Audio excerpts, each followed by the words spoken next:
من اكتر الموبايلات اللي سألنا عليها الفترة اللي فاتت كان موبايل شاومي ريدمي نوت 7. الموبايل ده اخيرا خلاص هيتوفر في السوق المصري. خلوني النهارده اقدم لكم مراجعتي للجهاز دوت بعد فترة من الاستخدام. معاكم لميس الحسيني من فريق ريفيوزات.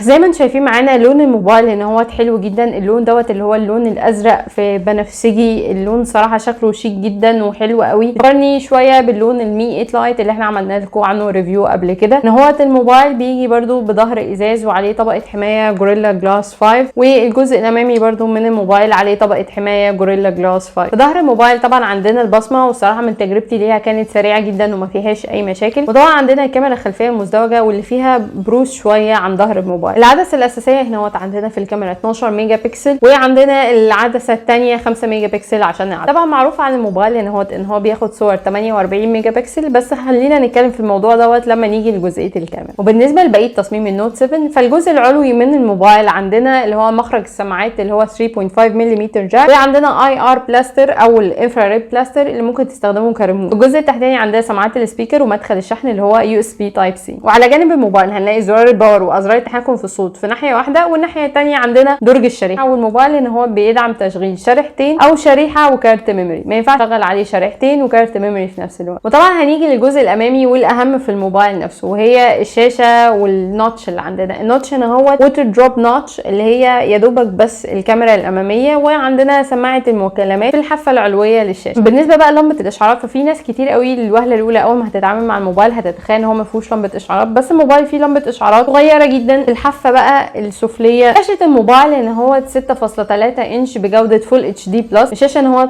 اي بي اس ال سي دي، وممكن يعني مع اول استخدام ان انت تحس ان هي الوانها هاديه شويه او بارده شويه، بس انت ممكن تتحكم في الالوان بتاعه الشاشه عموما من الاعدادات جوه. الشاشه ان هو كمان عليها طبقه حمايه جوريلا جلاس 5 زي ظهر الموبايل بالظبط. النوت 7 ان هو بيجي بنظام اندرويد 9 باي، وعليه الواجهه الام يو اي 10 بتاعه شاومي. الواجهه ان هو طبعا احنا عارفين المزايا بتاعتها من زمان اللي هي خاصيه السكند سبيس والدول ابس، ان انت ممكن تعمل نسختين من اي تطبيق مش بس تطبيقات التواصل الاجتماعي. دي حاجه الصراحه بتخلي الواجهه دي مميزه عندي عن الواجهات الثانيه. كمان الموبايل هنا هو في الجستشرز الجديده اللي هي ممكن تتحكم بيها عن الموبايل، وفي خاصيه الفيس انلوك، بس انت لازم تعمل الدوله للهند. الحاجات اللي ضايقتني في الواجهه هي الاشعارات. المفروض ان هو بعد اخر تحديث من شاومي ان الاشعارات بدات تظهر جنب النوت. يعني هو كان في الاول الاشعارات مش بتظهر حتى لو النوتش صغيره، بس ان هو المفروض التحديث الجديد ان الاشعارات بتظهر تروح وتيجي. يعني دي حاجه انا الصراحه استغربتها، يعني ليه بتروح وتيجي؟ يعني مش بتفضل ظاهره قدامك، لا هي مثلا بتظهر وما يجيلك اشعار تظهر شويه وبعد كده تروح. دي حاجه صراحه ضايقتني شويه في الوجه. من الحاجات اللي دايما بنتسال عليها اذا كان الموبايل فيه اف ام راديو وبيدعم نظارات الواقع الافتراضي، وفي الحاله دي مع النوت 7 الاجابه ايوه للسؤالين. الموبايل ان هو بيدعم نظارات الواقع الافتراضي وفيه كمان اف ام راديو. من الحاجات اللي سببت حيره لناس كتير هو النوت 7 اللي نازل مصر انهي نسخه. الموبايل صراحه كان فيه منه اكتر من نسخه في الصين، نسخه في الهند، ونسخه المفروض جلوبال، واني واحده نازله مصر. وفي الاخر النسخه اللي نزلت في مصر هي النسخه اللي بمعالج سناب دراجون 660. النسخه اللي معايا حاليا بتيجي ب 4 جيجا رام و64 جيجا ميموري، ومفروض ان هيبقى في نسخه ثانيه 3 جيجا رام و32 جيجا ميموري ارخص طبعا في السعر. عموما بالنسبه للاداء احنا جربنا معالج سناب دراجون 660 اكتر من مره في موبايلات كتير، منهم كمان موبايلات شاومي، ومعالج ما فيهوش اي مشاكل. بيشغل ببجي على ميديوم جرافيكس وبيشغل على الهاي جرافيكس كمان، وبيشتغل كويس جدا ما فيش اي مشاكل في الاداء. بس عموما لو انت من الناس اللي هي بتحب ارقام البنش ماركس، فانا هقول لكم ارقام البنش ماركس بتاعه موبايل النوت 7. موبايل عمل على جيك بنش 1630 نقطه على اختبار السنجل كور، 5557 نقطه على اختبار المالتي كور. اما بقى على انتوتو بنش مارك فالموبايل عمل حوالي 144000 نقطه. وزي بقيه سلسله النوت من شاومي، النوت 7 بيجي ببطاريه 4000 ملي امبير. الموبايل ان هو بيدعم تقنيه الشحن السريع من كوالكوم اللي هي كويك تشارج 4، بس الشاحن اللي بيجي معاه في العلبه مش بيدعمها، فانت هتحتاج شاحن تاني لو انت عايز تستخدم التقنيه دي. وعموما من تجربتنا البطاريه ممكن تقعد معاك حوالي 10 ساعات سكرين اون تايم لو انت الاستخدام بتاعك خفيف او متوسط، لكن لو الاستخدام بتاعك تقيل وبتلعب العاب تقيله زي ببجي بشكل متواصل، فالبطاريه ممكن تعمل معاك حوالي 5 ساعات سكرين اون تايم او اقل على حسب طبعا قوه الاستخدام بتاعك. الشحن اللي بيجي مع الموبايل في العلبه شحن الموبايل بحوالي ساعتين وتلت كده تقريبا او ساعتين وربع. من المزايا اللي روجت لها شاومي بشكل كبير للموبايل نوت 7 هي قدره الموبايل على التحمل، وان هو مش سهل ان هو يتكسر او الكلام ده كله. طبعا زي ما انتم عارفين ظهر الموبايل ان هو ازاز مش بلاستيك. خلوني كده اجرب لكم تجربه سريعه ونشوف ايه اللي هيحصل دلوقتي.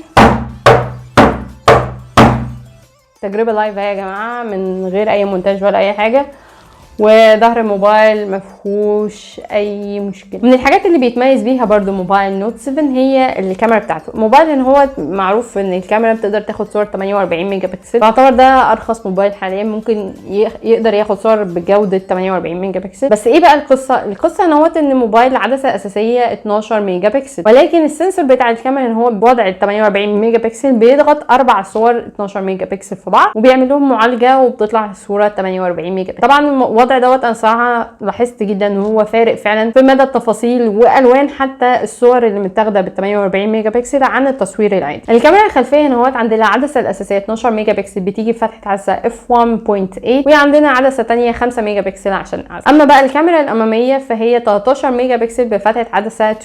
الكاميرا هنا كمان فيها خاصيه الذكاء الاصطناعي او الاي اي للكاميرا الاماميه والكاميرا الخلفيه، وبتقدر تصور فيديوهات عموما بالكاميرا الاماميه والخلفيه اللي هي بجوده فول اتش دي. كمان عندنا خاصيه اللي هو سلو موشن اللي احنا نقدر ناخد فيديوهات سلو موشن بالكاميرا الخلفيه. موبايل هنا كمان برضو فيه كذا وضع تصوير زي وضع التصوير الليلي، بس انت محتاج تبقى ثابت شويه عشان بياخد صوره في كام ثانيه. الالوان صراحه برضو بتاعه النايت مود شويه بتبقى مش مظبوطه زي برضو التصوير العادي، يعني الاقرب للحقيقه في اغلب الصور اللي انا خدتها كان وضع 48 ميجا بكسل.